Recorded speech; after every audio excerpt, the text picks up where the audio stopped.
여기 해외 각국의 사람들이 모이는 축제가 열리고 있습니다. 그런데 한국인들이 참석한 것에 매우 못마땅해하며 노골적으로 타국에게 한국을 폄하하기 시작하는데요. 과연 이곳에서는 대체 무슨 일이 있었던 걸까요? 안녕하세요. 저는 노르웨이에서 작은 가게를 운영하고 있는 크리스토퍼 엠마엘이라고 합니다. 저는 노르웨이의 자랑스러운 해군에서 복무를 했던 여군 출신의 사람이에요.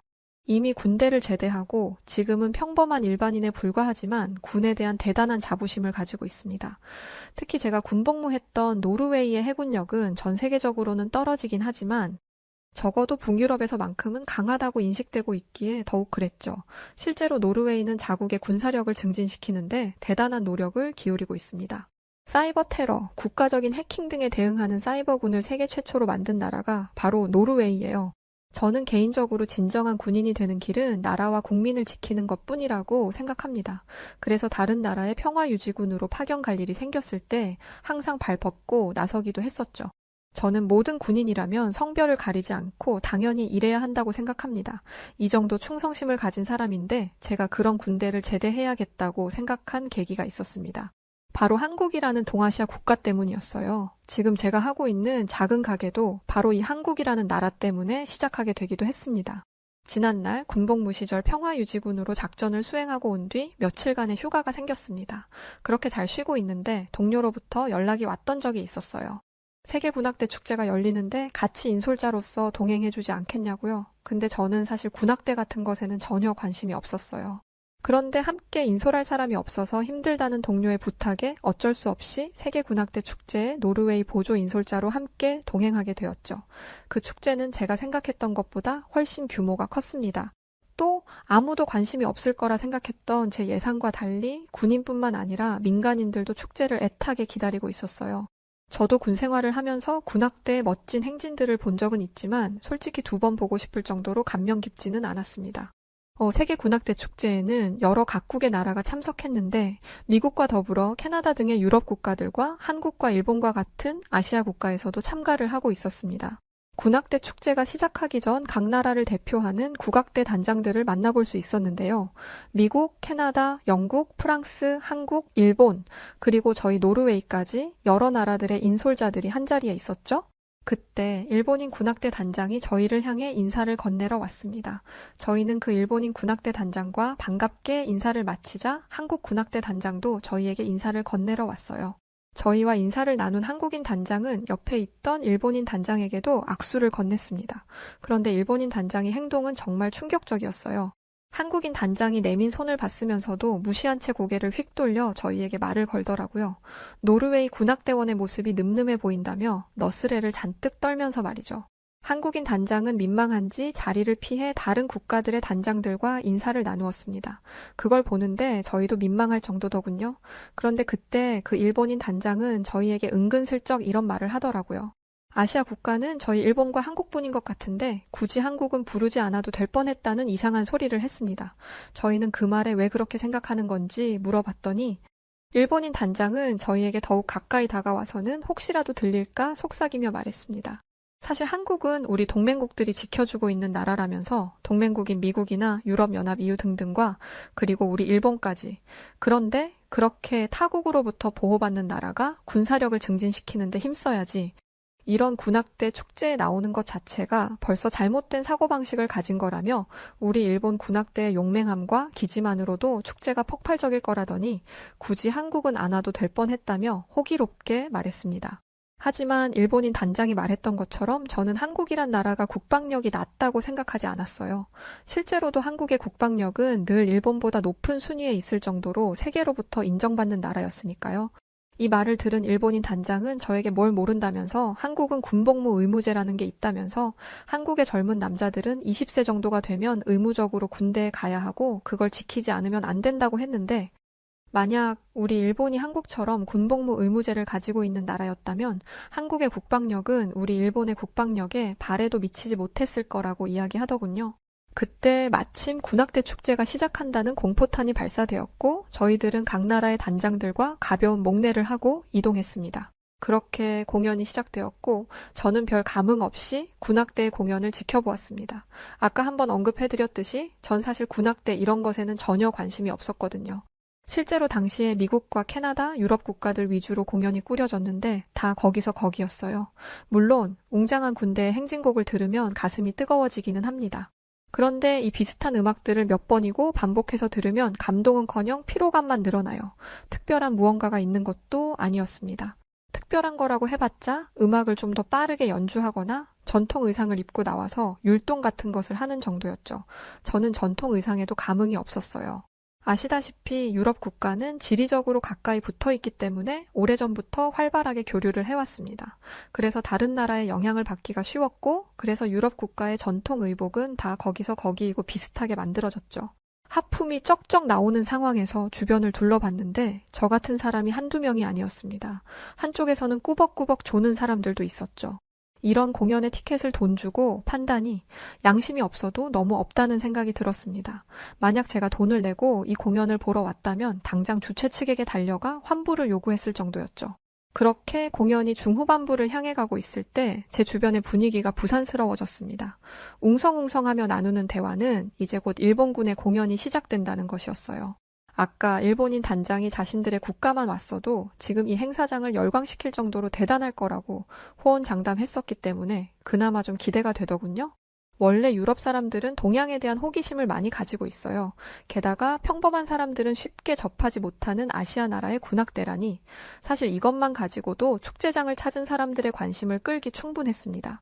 아까 일본인 단장의 호언장담도 그랬고 주변의 반응도 이러하다 보니 저도 기대감과 궁금증이 생기더라고요. 그래서 자리를 고쳐 앉고 일본 군악대의 공연을 기다렸습니다. 잠시 후 강렬한 소개 멘트와 함께 무대의 문이 열리면서 사람들의 기대를 한몸에 받았던 일본 군악대가 등장했습니다. 그런데 사실 저는 개인적으로 솔직히 그 모습을 보자마자 실망했어요. 일본 군인들은 유럽과 미국의 군악대와 비슷한 제복을 입고 나타났는데 멀리서 보면 일본 군악대인지도 모르겠더라고요. 지금까지 봤던 것과는 다른 특별한 것이 있을 거라고 생각했는데 전혀 아니었습니다. 연주 실력은 뛰어났지만 그건 군악대 축제에 참여한 국가라면 당연한 것이었어요. 연주 실력 외에 무언가가 있어야 하는데 일본 군악대는 연주를 하면서 제자리 걸음을 하거나 줄을 지어 걷는 게 전부였습니다. 여기서 좀 더 난이도를 올리면 무대를 뱅글뱅글 도는 정도였죠. 일본의 무대에 실망한 사람은 저뿐만이 아니었어요. 눈을 반짝이며 기대에 차있던 어린아이는 등받이에 몸을 파묻은 채 시무룩한 표정을 하고 있었습니다. 제 앞에 앉아있던 사람은 팔짱을 끼고 꾸벅꾸벅 졸고 있었죠. 그러던 그때 일본 군악대가 연주하는 곡이 바뀌면서 새로운 인물들이 무대 가운데로 뛰어나왔습니다. 무언가 색다른 것이 펼쳐질 것 같은 느낌에 지루해하던 사람들은 몸을 일으켰어요. 그때였어요. 누군가 저의 앞을 비집고 들어가 두 손을 번쩍 들고 일본 군악대를 응원하는 사람이 나타난 거죠. 뭐지? 싶으면서 이제 곧 엄청난 것이 나오는 건가? 싶었습니다. 그래서 저도 마지막으로 희망을 걸어보기로 했죠. 그런데요. 그 희망은 일본 군악대에서 나오는 음악이 시작한 지 단 5초 만에 깨져버렸어요. 깨져버린 건 둘째치고 무슨 코미디도 아니고 너무 황당하고 어이가 없어 헛 웃음마저 나오더군요. 왜 그랬냐면 일본 군악대가 연주한 음악이 만화 영화에서 나오는 음악이었거든요. 강인함과 박력을 표현해야 하는 군악대가 만화 영화에서 나오는 귀엽고 발랄한 음악을 연주하다니 차라리 개최국에서 유행하는 가요를 하는 게 더 낫겠다는 생각이 들었습니다. 그런데 저희 앞을 비집고 갔던 그 사람이 주변 사람들을 향해 같이 박수치며 응원하자며 독려를 했었고 그 모습에 주변에 있던 사람들은 미친 사람이 아닌가 생각할 정도로 어이없어 했었죠. 뭐 그럴만도 한 게 그 사람은 일본인이었으니까요. 자기 나라 응원한다는데 뭐라고 할 말은 없지만 억지로 주변 사람들에게 응원을 동요하는 건 아니란 생각도 들더군요. 그런데 일본 군악대의 기행은 이게 전부가 아니었어요. 무대로 나온 사람들은 만화 영화 노래에 맞춰서 춤을 췄는데 정말이지 우스꽝스러웠습니다. 그들은 엉덩이를 실룩거리고 무대 곳곳을 어린아이처럼 뛰어다니며 춤 같지도 않은 춤을 췄어요. 게다가 춤을 추는 사람이 단 2명뿐이라 열심히 움직이는 것에 비해 무대가 텅텅 비어 보였습니다. 두 사람이 멀찍이 떨어져서 뭔가를 하고 있는 것 같기는 한데 무슨 의도로 저런 춤을 추고 무대를 뛰어다니는지 이해를 할 수가 없었습니다. 차라리 여기서 끝냈다면 다행이었을 텐데 일본 군악대는 새로운 시도를 보여주었습니다. 갑자기 일본의 전통 의상을 입고 전통 악기를 든 사람들이 여럿 나왔는데 그들은 자리를 잡고 앉아 자신들의 악기를 연주하기 시작했어요. 연주자들끼리 소통이 잘 안 되는지 시작부터 버벅거렸고 악기 구성 자체가 초라해서 볼 게 없었어요. 당연히 음악도 별로였죠. 공연 마지막쯤엔 전통악기와 양악기를 함께 연주했는데 그건 정말 기괴하기까지 하더군요. 그렇게 일본 군악대의 공연이 끝났고 힘없는 박수 소리가 들려왔습니다. 예의상치는 박수였는데 그거라도 있는 게 어디인가요? 일본 군악대는 야유를 안 받은 것만으로도 감사해야 할 지경이었습니다. 물론 열렬히 응원하던 그 일본인은 눈물까지 보이며 일본 군악대의 모습에 감동한 듯 했지만요. 그런데 그 일본인은 주변인들에게 일본 군악대의 모습이 어땠냐면서 캐묻기 시작했습니다. 아니 원래 일본은 타인에게 피해를 주지 않으려는 성향을 가진 사람들이 아니었던가요? 저에게도 계속 물어보길래 예의상 재밌게 잘 봤다고 해줬는데 그 사람은 제 대답이 뭔가 아쉬운지 계속해서 재차 물어봤습니다. 계속되는 물음에 슬금슬금 저는 짜증이 나기 시작했지만 빨리 입 다물게 해야겠다 싶어서 아주 훌륭했다며 박수를 쳐줬더니 골 때리게 다시 눈물을 펑펑 쏟으면서 연신 모습을 보이더라고요. 그 모습을 보고 저는 뭔 이런 또라이가 다 있지? 싶었는데 그냥 그러려니 했습니다. 이후로 몇 개국의 공연이 이어졌고 저는 자리에 앉아 꾸벅꾸벅 졸고 있었습니다. 가끔 환호성이 나올 때면 슬쩍 공연을 봤는데 다 거기서 거기더라고요. 그러던 중 사회자가 큰 소리로 한 나라를 소개했습니다. 바로 한국이었어요. 그 어느 때보다 큰 함성이 터져 나왔습니다. 제 주변에 앉아있던 사람들 중 몇 명은 공연을 시작하지도 않았는데 기립 박수부터 치고 있더라고요. 그 모습에 지금 내 앞에 앉아있는 이 일본인 빌런이 생각나서 한국도 같은 아시아 국가라고 이런 황당한 사람들이 많이 있구나 싶었습니다. 그러면서 아까 일본 군악대가 보여줬던 그 끔찍한 것을 또 봐야 하는 건가 생각이 되니까 그냥 그 자리에서 일어나 나가버리고 싶더군요. 그러던 그때 공연장에 불이 꺼졌고 조용한 공연장에 거대하고 웅장한 소리가 울려 퍼지기 시작했습니다. 무대의 벽이 열리고 그 안에서 한국 군악대가 등장하는데 저는 소름이 돋을 만큼 감탄을 금치 못했습니다. 큰 북소리와 나팔 소리가 웅장하게 울려 퍼지는데 연주를 하는 사람들의 복장이 너무나 놀라웠거든요. 지금까지 봤던 평범한 제복과는 달랐습니다. 같은 아시아 국가인 일본의 전통 의복과는 차원이 달랐죠. 일본은 천몇 개를 엮어 만든 반팔과 얇은 바지를 입었는데 한국은 실크처럼 반들거리는 고급 소재의 옷을 여러 겹 겹쳐 입고 화려하지만 우아한 색으로 허리띠를 만들었습니다. 또 머리에 쓴 모자는 태어나서 한 번도 본 적 없는 모양이었어요. 일본은 실 같은 걸 꼬아서 머리에 둘렀었는데 일본과 비교하니 더욱 엄청나게 느껴지더라고요. 그런데 제 앞에 있던 일본인 빌런은 생각이 달랐던 모양입니다. 연신 우라고 외치면서 형편없다며 한국의 국악대를 향해 비아냥대기 시작한 것이었죠. 그러나 저를 비롯한 주변 사람들은 그렇게 보고 있지 않았어요. 머리가 쭈뼛 설 만큼 놀라움은 끊임이 없었습니다. 한국 군악대에도 일본 군악대처럼 무용수들이 있었는데 손에 커다란 부채를 든 여자들이 줄을 지어 나와 장관을 만들었습니다. 부채로 꽃과 파도를 만드는데 자연과의 조화를 미덕으로 생각한다는 한국의 사상이 그대로 드러나는 것 같았죠. 또 다시 일본과 대조되는 모습이었습니다. 일본은 만화 캐릭터로 분장한 사람 둘이 뛰어다니기만 했다면 한국의 무용수들은 자연스러운 움직임으로 한 폭의 그림을 만들어냈거든요. 부채를 넓게 펼치고 빙글빙글 돌 때마다 치마가 넓게 펼쳐졌는데 제 주변에 앉아있던 모든 여성들은 모두 하나같이 입을 벌리고 Amazing, It's Beautiful을 외치며 저 여인들이 입은 옷을 궁금해 하더군요. 한국의 무대는 지루할 틈이 없었습니다. 오늘 봤던 무대에서는 전혀 볼 수 없었던 일들이 벌어졌거든요. 축제에 초대된 모든 국가는 군인의 정제된 모습을 표현하기 위해 침묵 속에서 악기만 연주했습니다. 하지만 한국은 기합 소리와 함께 무대를 꾸몄어요. 그 기합 속에서 한국의 기계와 열정이 느껴졌습니다. 사람의 목소리만으로도 압도될 수 있다는 것을 그때 깨달았습니다.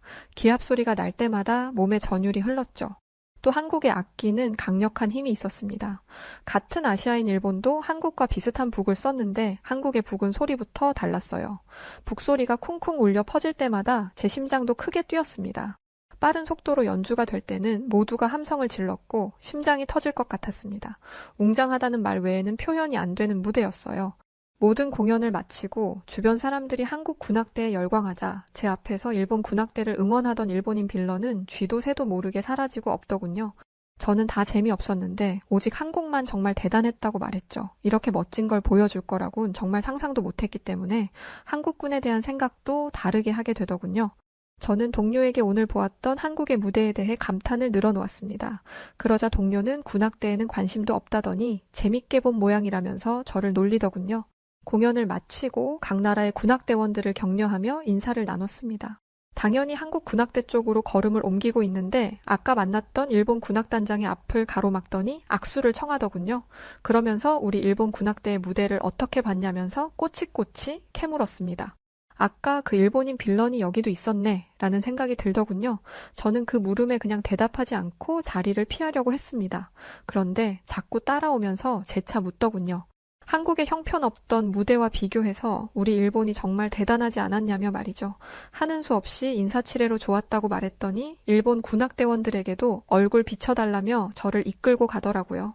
마주한 일본 군악대원들은 키도 작았고 가까이에서 보니 무슨 고등학생이나 대학생들처럼 애들 마냥 보이더군요. 체구들도 작았고 제가 손을 내밀자 쭈뼛쭈뼛하며 안절부절 못했습니다. 그때 한국 군악대원들이 이동하려는 채비를 하는 게 눈에 보이더군요. 저는 그들을 뿌리치고 한국 군악대 쪽으로 뛰어갔습니다.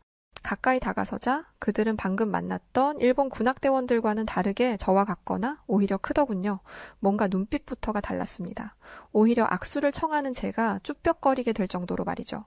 제가 한국인들과 인사를 나누고 있는데 아까 그 일본인 단장은 다른 나라 단장들과 인술자에게 찾아가서는 아까 저에게 했던 행동을 그대로 하고 있었습니다.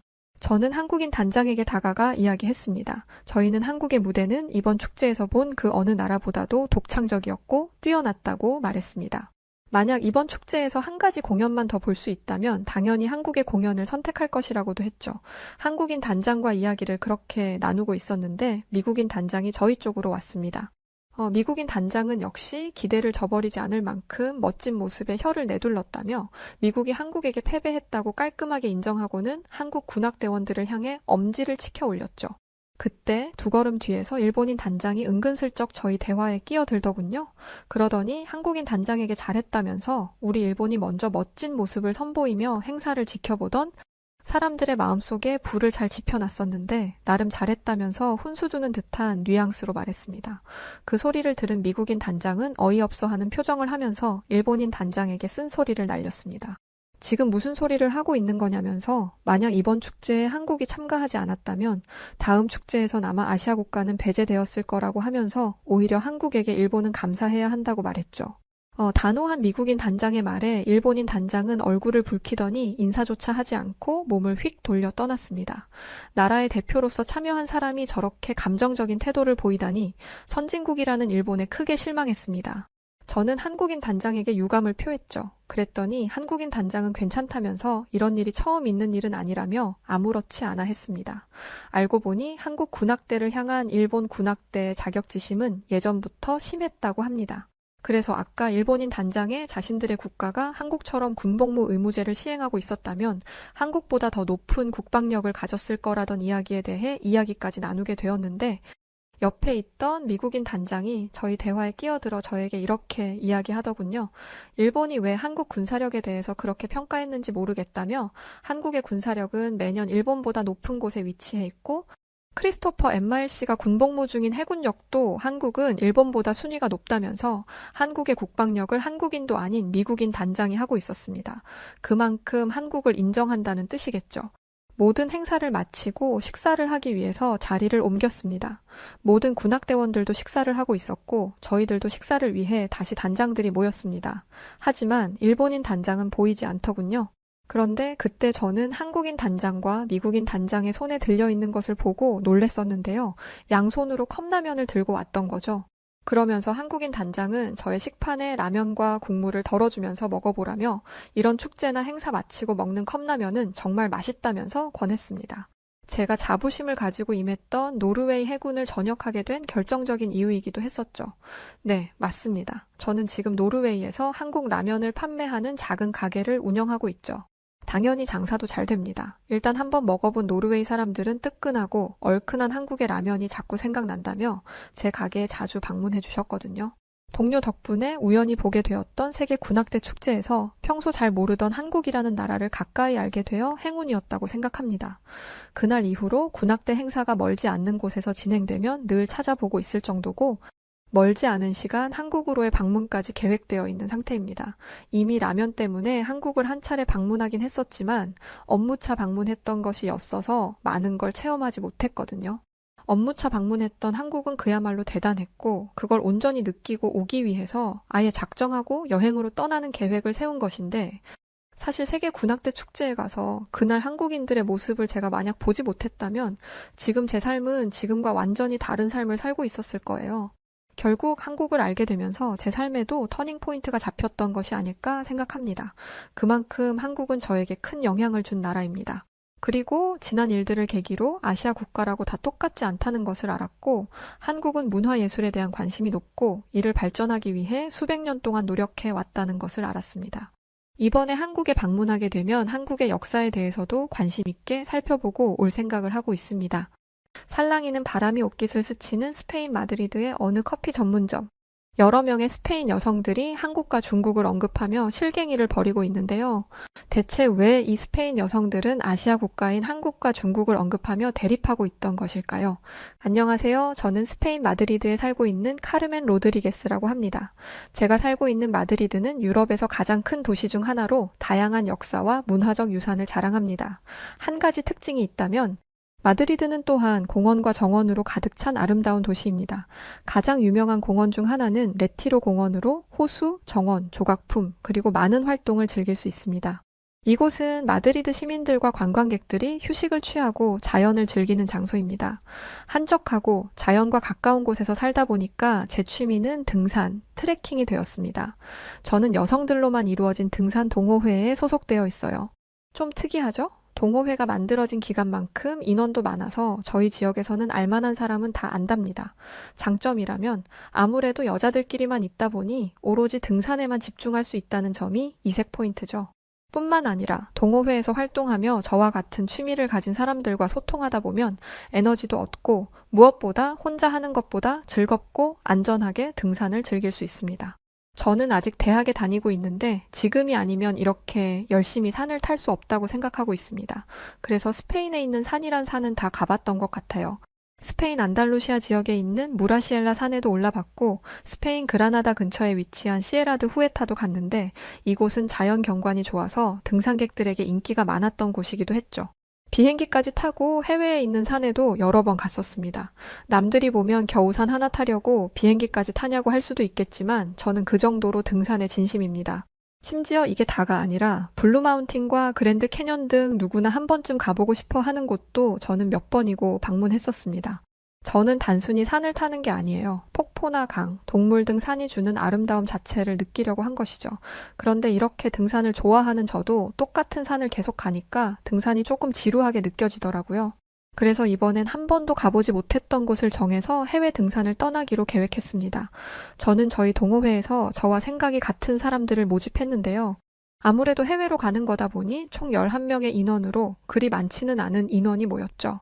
그렇게 모인 저희들은 해외까지 나가서 등산을 할 정도로 등산에 진심인 사람들이었기 때문에 그 어느 때보다 열정적으로 등산 계획을 하기 시작했습니다.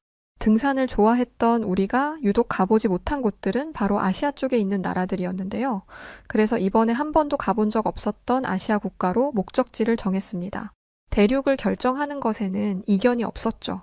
그런데 아시아 중에서도 어디를 갈 것이냐에 대해서는 이야기가 나왔을 때 의견이 갈렸습니다. 저희에게는 두 가지 선택지가 있었어요. 한국 혹은 중국, 이 두 가지의 갈림길에서 저는 한국을 선택했습니다. 그런데 9명이나 되는 인원들이 중국을 선택했죠. 선택한 이유에도 각자의 나름의 이유가 있기는 했습니다. 중국에 가고 싶다고 했던 사람들의 이유는 이러했어요. 우리는 좀 더 많은 선택지가 필요한 거야. 중국은 땅도 넓고 그만큼 다양한 지형이 있지 않겠어? 하지만 한국에 가겠다던 저와 린나의 생각은 이랬습니다. 우리는 산을 정복하는 것보다는 자연을 느끼고 싶은 마음이야. 중국은 환경이 별로 안 좋다던데 거기보다는 한국이 낫지 않겠어?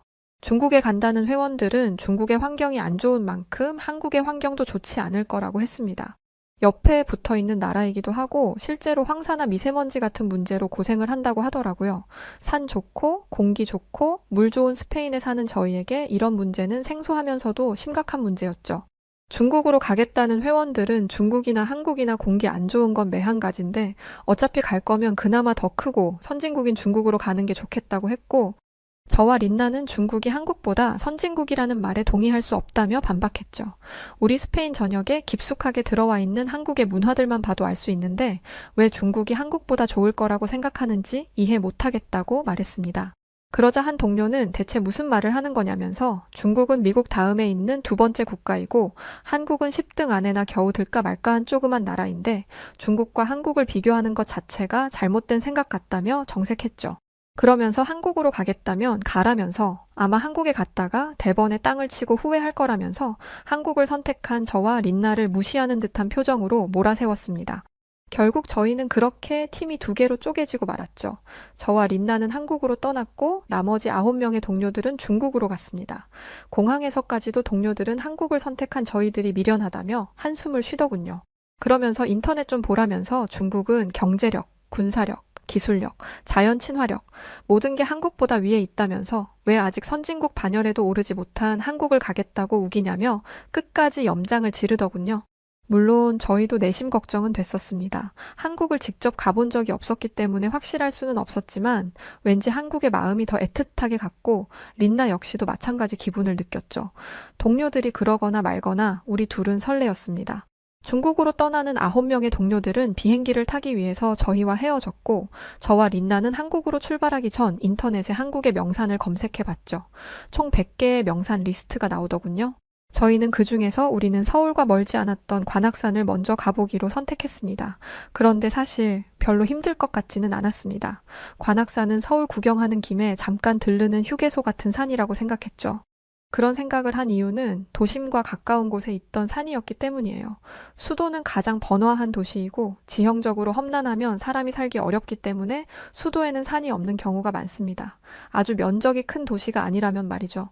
그런데 서울은 큰 도시가 아니라고 생각했고 그런 곳과 가까운 곳에 있던 산이었죠. 수도와 가까운 곳에 있으려면 그리 험준하지 않아야 하고 사람들의 접근도 좋아야 하기 때문에 분명 어렵고 험한 산이 아니라고 생각했습니다. 그래서 가볍게 산을 오를 생각으로 첫 번째 등산지를 관악산으로 선택했던 것이죠. 그런데요, 사실 그때 한국에 처음 도착하고 린나와 저는 엄청 당황했었습니다. 커도 공항이 너무 컸었기 때문이에요. 그저 한국이 작다라는 인식이 강했어서 그랬는지 정말 많이 놀랬었습니다. 저희뿐만 아니라 한국을 처음 와보게 되는 외국인들은 아마 저희들과 비슷한 기분들을 느끼지 않을까 싶어요. 그냥 다 현대화되어 있더라고요. 인터넷에서 한국의 인천공항이 세계적으로 손가락에 꼽히는 공항이라더니 정말 대단했죠. 저희는 바로 숙소로 가서 짐을 내려놓고 서울을 잠시 들러 구경했다가 관악산으로 가기로 하고 버스를 타고 서울 도심까지 이동했습니다. 그런데 서울로 가까워지면 가까워질수록 저희는 의아함을 감출 수가 없었어요. 왜냐하면 서울까지 가는 길에 초록빛 풍경이 굉장히 많았거든요. 그것도 숲풀로 우거진 산들도 많았습니다. 저기 멀리 보이는 거 설마 산인가? 우리 여기까지 오는 동안 엄청나게 많은 산들을 봤어. 어떻게 이럴 수가 있지? 평지가 거의 없는데? 저희가 놀란 건 한국엔 평지가 없고 평지보다 산이 많다는 것이었어요. 한국에 오기 전 한국 국토의 70%가 산이라는 이야기를 봤었는데 그때는 이해가 안 됐던 내용이 실제로 보니까 이해가 되더라고요. 스페인은 땅이 많은 만큼 평지도 많습니다. 그래서인지 산으로 둘러싸여 있는 한국의 모습이 매우 신기하게 느껴졌죠. 저와 린나는 서울에 도착하기 전부터 한국에 오는 것이 잘한 선택이었음을 확신할 수 있었습니다. 그리고 마침내 서울에 도착했을 때 저희는 9명이나 되는 다수의 의견을 따르지 않고 꿋꿋하게 한국행을 고집한 자신을 칭찬할 수밖에 없었어요. 왜냐하면 서울은 신세계 그 자체였기 때문이었죠. 버스에서 내리자마자 눈앞에 펼쳐진 빌딩 숲도 놀라운 일이었는데 한국의 체계적인 교통 시스템은 스페인 마드리드와는 전혀 다른 수준이었습니다. 저희는 첫 번째 대중교통으로 지하철을 탔는데요. 여기서 가장 놀란 건 사람들의 시민의식이었습니다. 린나가 교통카드를 만들면서 씨름하는 동안 개찰구를 계속해서 보고 있었는데 아무리 봐도 무임승차를 하는 사람들이 안 보이더라고요. 모든 사람이 카드를 찍고 지하철을 타는데 한참을 지켜봐도 돈을 안 내고 그냥 타려는 사람들을 볼 수 없어서 놀랐습니다. 그래서 지하철 안에서 무임승차를 잡아내는 사람이 있을 거라고 생각했거든요. 사람이 직접 다니면서 승차권을 확인하고 무임승차가 걸리면 100배의 금액을 벌금으로 낸다든지 뭐 그런 거 말이죠. 제가 왜 이런 생각을 했냐면 마드리드가 이렇기 때문이에요. 그런데 저는 여행하는 내내 검표를 하는 사람을 단 한 번도 보지 못했습니다. 이렇게 엄하게 감독하는 사람이 없어도 질서가 지켜지는 게 얼마나 놀라운 일인지 아시나요? 해외로 등산을 위해 많은 국가들을 가봤지만 이런 나라는 제가 단 한 번도 본 적이 없었어요. 근데 이것뿐만이 아니고 한국 지하철 요금도 놀랍더군요. 저희는 지하철을 타고 꽤나 긴 거리를 이동해야 했거든요. 그래서 당연히 지하철 요금이 2배 이상 더 나올 거라고 생각했습니다. 그런데 지하철을 나오는 개찰구에서 카드를 찍었더니 고작 한국 돈 200원만 더 청구가 된 거예요. 저는 숫자의 오류가 난 줄 알았다니까요. 그런데 정말 놀랍게도 린나도 저와 똑같이 고작 200원의 추가금만 결제되었습니다. 마드리드에서는 거리별로 금액을 추가적으로 받는데 조금만 멀리 가도 2.5배에서 3배는 금액이 뜁니다. 이렇다 보니 스페인 마드리드에서는 교통비가 부담이 되는 게 사실이에요. 그러니 저희 입장에선 놀랄 수밖에 없던 거죠. 지하철에서 나와서도 저희는 계속 신기한 경험을 하게 되었는데요. 사실 버스를 탔을 때도 마찬가지였어요. 버스 카드를 찍었는데 아니 글쎄 기계의 숫자가 0으로 찍히는 거예요. 저희는 그래서 벌써 교통카드에 있던 돈을 다 쓴 줄 알고 깜짝 놀라 버스에서 내리려고 했습니다. 그랬더니 버스 기사님이 저희를 불러 세우시더라고요. 혹시 뭔가를 잘못했나 싶어 어리둥절해서 다시 버스에 올라탔는데 결제가 된 게 아니라 글쎄 환승이 된 거더라고요. 저는 지하철이랑 버스랑 환승이 된다는 걸 처음 알았습니다. 아니 2,000원도 안 되는 돈으로 지하철과 버스를 함께 탈 수 있다니 이게 진짜 믿겨지는 일인가요? 절대 마드리드에서는 있을 수 없는 일이라 정말 한국 대단하다 싶었었습니다.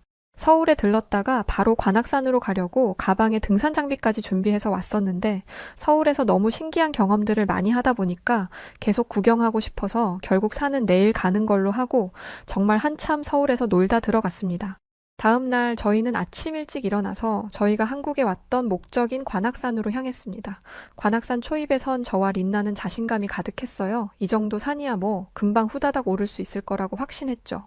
솔직히 별거 아니라고 생각했었어요. 그냥 가벼운 동네 뒷산 정도? 가볍게 몸이나 풀자는 생각으로 찾아왔던 곳이었으니까요. 다른 유명한 명산들에 비하면 한국산은 다 쉬울 거라고 예상했습니다. 그런데 저희가 이런 자신감을 더 가질 수 있게 했던 이유가 있었어요. 바로 관악산에 올라가는 분들 중 대부분이 저희 할머니, 할아버지 정도 되시는 어르신 분들이었기 때문이에요. 저런 어르신분들도 가벼운 마음으로 산을 오르는데 평소 산에 오르는 걸 취미로 하기도 했었고 또 젊었던 저희들이니 전혀 어려울 것이 없다고 생각했던 거죠. 관악산을 보여주는 지도를 보니까 산을 오르는 다양한 코스가 있다는 걸 알았습니다. 그래서 저희는 단 1초의 고민도 하지 않고 그나마 가장 어렵다는 코스를 선택해서 산을 오르기로 마음먹었죠. 하지만 이 선택은 한국산을 우습게 보고 거만한 생각을 했던 저희들이 아주 크게 혼쭐이 나는 선택이었습니다. 알고 봤더니 이 서울 근교에 있던 관악산은 관악산이라는 이름 중간에 악이라는 명칭이 정말 산을 오르다 악소리가 날 만큼 힘들다는 것을 의미했던 것이죠. 코스만 700개가 있을 정도라는 관악산은 1시간 이내로 다녀올 수 있는 가벼운 코스도 있었고 정말 죽을 만큼 힘든 악소리 나는 무시무시한 코스도 있었던 것입니다. 그걸 알 리 없었던 저희는 무턱대고 서울 근교에 있는 산이니 어렵지 않을 거라고 쉽게 생각했던 것이었죠. 해발 629m의 관악산에서 정말 저와 린나는 온 몸에 땀을 뻘뻘 흘렸을 만큼 애먹으며 올랐었습니다. 아무리 올라가도 끝이 보이지 않았죠. 그리고 바닥은 또 왜 이리 울퉁불퉁한 건지 관악산을 만만하게 보고 트레킹 운동화도 챙겨오지 않았던 저희는 발바닥을 타고 올라오는 통증을 고스란히 느끼며 산을 올라야 했어요. 숨이 턱 끝까지 차올라서 잠시 쉬어가고 있는데 위에서부터 사람들이 내려오는 거예요. 그분들은 저희와 비슷한 시간에 출발했던 어르신들이었습니다. 저희는 땀을 뻘뻘 흘리고 있는데 그분들은 땀 한 방울 안 난 듯 힘든 기색 없이 오히려 개운한 표정으로 산을 내려오고 계셨죠. 저와 린나는 멍하니 그분들을 볼 수밖에 없었어요. 저희는 혼란에 빠졌습니다. 어르신들도 쉽게 오르는 산을 20대 초중반인 우리가 오르지 못하다니 우리의 체력이 엉망인 건가? 라는 생각과 한국 어르신들의 체력이 다른 나라 사람들은 범접조차 할 수 없는 것이라는 생각이 교차되면서 혼란스러웠죠. 저희는 둘 다 정답이라고 결론 내렸습니다. 등산 동호회 출신이라는 자부심과 젊음의 패기로 다시 산을 올라가던 저희는 얼마 지나지 않아 큰 위기에 봉착했습니다. 바로 린나가 발목을 살짝 삔 것이었어요. 린나는 등산화가 아니라 일반 운동화를 신고 있었는데 다리에 힘이 풀리면서 발목이 꺾였습니다. 등산화를 신었다면 신발이 발목을 잡아줬을 테지만 운동화를 신고 왔으니 다치는 건 순식간이었죠. 아주 못 걸을 정도는 아니었지만 가파른 내리막길을 걸어가는 건 힘들었습니다. 어쩌지 하면서 린나의 발목을 요리조리 살피고 있는데 등산을 마치고 내려오는 등산객 3명과 마주치게 되었어요. 나이가 되어 보이시던 어르신 여성분들은 가방에서 스프레이 파스 같은 것을 꺼내더니 린나의 발목에 뿌리기 시작했습니다. 그리고 나니 갑자기 어떤 분은 가방에서 압박 붕대를 꺼내시더라고요. 그리고는 아주 능숙한 손길로 린나의 발목을 칭칭 감기 시작했습니다. 저는 무슨 구급대에서 나온 줄 알았습니다. 혹시 이분들 조난당해 본 적 있으신가? 라는 우스운 생각까지 들었을 정도였죠. 린나는 은인분들의 손에 이끌려 무사히 하산할 수 있었습니다. 그러면서 한 분은 저에게 오이를 주시더라고요.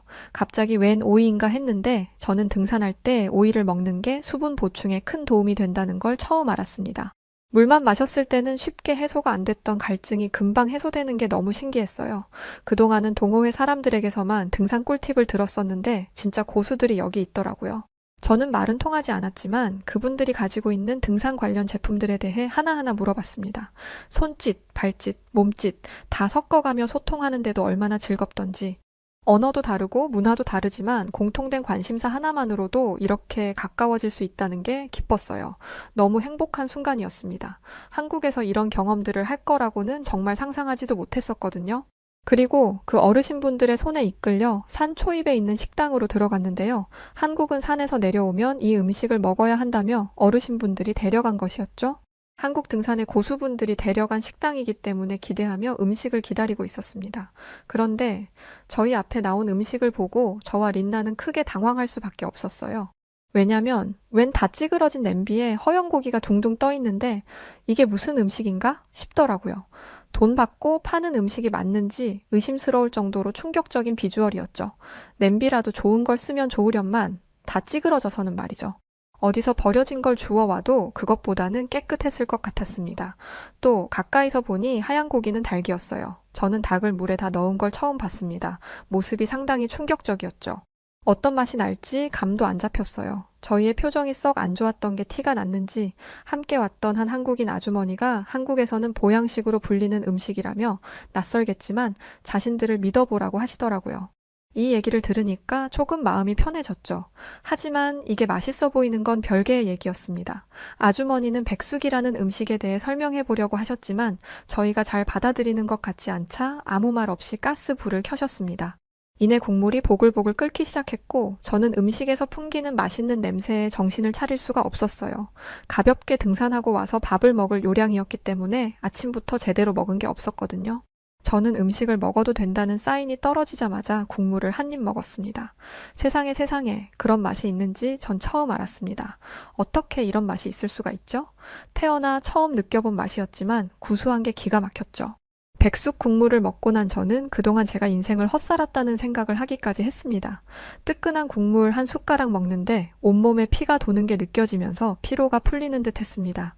한국에서 정말 큰 도움을 주셨던 어르신분들은 다리를 쭉 하고 찢어서 저와 린나에게 하나씩 주시고는 국물하고 함께 먹어보라며 주셨는데요. 어르신분들이 주신 닭다리를 먹었는데 제 생각과는 전혀 다른 맛이었어요. 쫄깃하면서 촉촉하고 담백한 맛이 났습니다. 등산을 하고 나면 항상 먹는 게 고민이었는데 이렇게 따뜻하고 담백한 음식이라면 얼마든지 먹어도 되겠더라고요.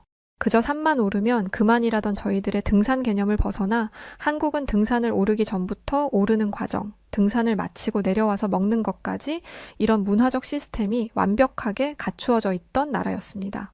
그것뿐만인가요? 낯선 타국에서 온 저희들을 조건 없이 친절하게 대해주시고 도움까지 주시는 모습에 정말 진정한 어른들은 한국에 있구나 싶었죠. 저와 린나는 저희에게 도움의 손길을 건네주고 맛있는 음식까지 대접해준 아주머니들에게 감사 인사를 전했습니다. 아주머니들은 혹시 도움이 필요하면 연락하라면서 핸드폰 번호까지 주셨어요. 저와는 전혀 다른 인종의 사람인데 잃어버린 제 이모를 찾은 것 같은 애틋한 마음까지 들었습니다. 너무 행복한 순간이었습니다. 산 하나로도 마음을 얼마든지 주고받을 수 있는 나라는 한국이 유일하다는 생각이 들었죠. 그렇게 크게 혼쭐 났었던 관악산을 뒤로 하고 숙소로 가는 길 전화가 걸려왔었습니다. 바로 중국으로 떠났던 동료들이었죠. 저는 반갑게 전화를 받았습니다. 그런데 전화를 건 동호회 회원의 목소리는 영 좋지 않았어요. 전화 통화에서 동호회 회원은 한국은 어떻냐고 저희들의 근황을 묻더라고요. 저희는 오늘 저희에게 있었던 일들과 저희가 한국에서 봤던 것을 세세히 이야기했습니다.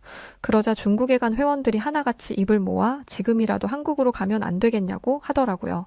무슨 이유 때문인지는 와서 얘기해준다고 한 회원들은 그날 짐을 싸서 한국으로 넘어왔습니다.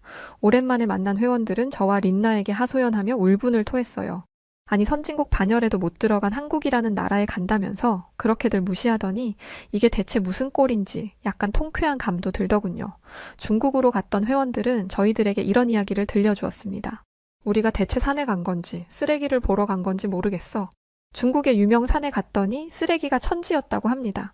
사람들이 가지고 온 쓰레기들이 그대로 방치되어 있어서 보기도 안 좋았고 음식물 같은 것도 그냥 버려두고 가는 탓에 음식물 썩는 냄새도 났다고 하더라고요.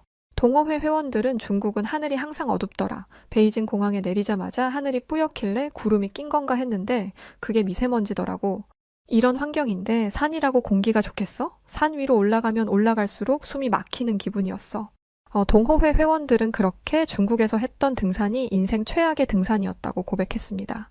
기분 좋게 힐링하려고 갔던 산에서 스트레스만 잔뜩 받고 돌아왔다며 부디 한국은 그러지 않길 바란다고 하더라고요. 한국은 그렇지 않길 바란다니 그 소리를 듣는데 한국 사람도 아닌 제가 좀 기분 나쁘더라고요. 비교할 걸 비교해야 말이죠. 한국은 제가 그동안 가본 여러 국가들 중에서도 손에 꼽히는 국가였는데 말이죠. 저와 린나는 코웃음을 쳤습니다. 그리고는 어디 한번 당해보라며 아무 대비도 시키지 않고 회원들을 관악산으로 보냈습니다. 우린 다녀왔으니 가보라고 말이죠. 얼마 뒤 전화가 왔습니다. 다들 힘들어 죽겠는지 말도 제대로 잘 못하더군요. 어때? 관악산에 올라보니 중국과 비슷해? 라면서 비웃으며 이야기했죠. 저희는 동료들에게 산에서 좀 내려오면 만나는 식당에 있을 테니 그리로 오라고 말하고 전화를 끊었습니다. 저와 린나는 동호회 회원들을 저희가 갔던 백숙집으로 데려갔고 음식을 처음 본 회원들은 다들 저희가 처음 음식을 마주했을 때와 같은 반응이었지만 한 입 먹고 나더니 모두 그릇에 얼굴을 받고 백숙을 먹는데 열중했어요. 동료 회원들은 진작에 중국이 아니라 한국에 올 걸 그랬다고 또다시 하소연을 하더라고요. 중국에서 제대로 먹고 다니지도 못했냐고 웃으면서 질문했는데 진짜 못 먹고 다녔다는 얘기가 돌아왔습니다. 그냥 농담으로 한 말이었는데 말입니다. 그나저나 중국은 요리로 유명한 나라 아닌가요? 비록 등산은 실패했지만 음식은 실패가 없었을 텐데 저는 대체 무슨 일이 있었던 건지 물었습니다. 사건의 전말은 이러했어요. 팀원들이 갔던 산은 보통 외곽 쪽에 있고 관광객들보다는 현지인들이 오르는 산이었어요. 그곳에서는 외국인을 한 명도 못 봤다고 합니다. 그런데 외곽에 있는 것이기 때문인지 식당마다 위생이 정말 최악이었다고 해요. 먹어봤으면 맛이 있었을 수도 있겠지만 도저히 먹을 수가 없는 위생이라 결국 제대로 한 술도 뜨지 못했다고 하더군요. 대충 아무 마트 가서 스파게티 면과 소스를 사다가 섞어 먹는 것밖에 할 수 없었다고 합니다.